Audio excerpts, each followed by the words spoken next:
Les scientifiques racontent l'histoire du vivant à l'aide d'arbres d'évolution. À partir de cet exemple, réalisé avec le logiciel Phylogène, nous allons chercher à comprendre quelle est l'histoire racontée par les arbres d'évolution et sur quels principes ils sont construits.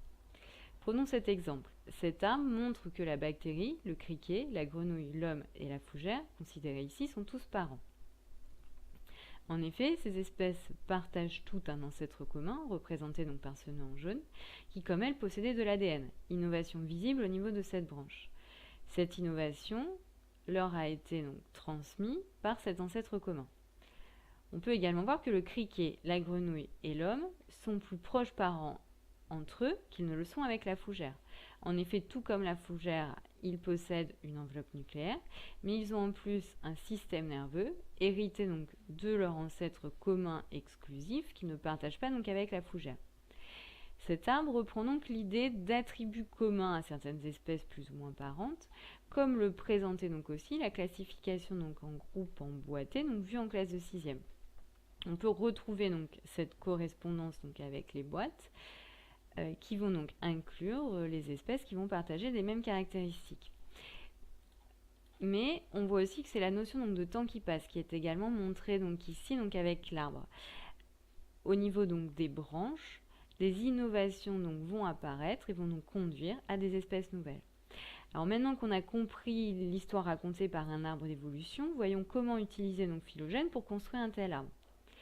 Construire un arbre revient donc à se servir de la présence ou de l'absence d'attributs pour traduire des relations de parenté plus ou moins lointaines et montrer comment donc des espèces nouvelles ou groupes vont apparaître au fur donc à mesure de caractéristiques donc nouvellement acquises qui vont venir donc s'ajouter à des caractères donc ancestraux transmis donc par un ancêtre commun.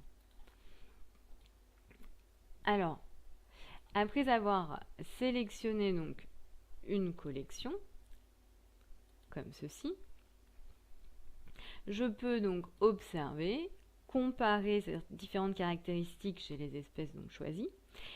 Mais l'étape principale, c'est la construction donc d'un tableau donc des attributs ou matrice des caractères. Alors je sélectionne donc les espèces, puis les attributs.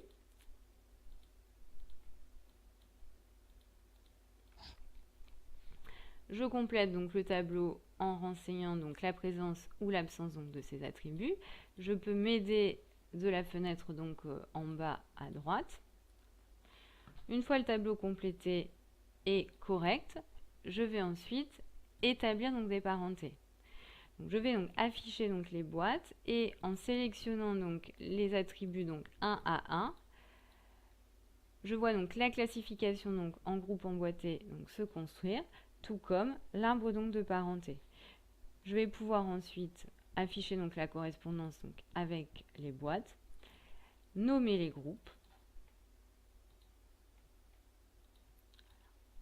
et je pourrai donc ensuite imprimer donc l'ensemble donc de mes réponses.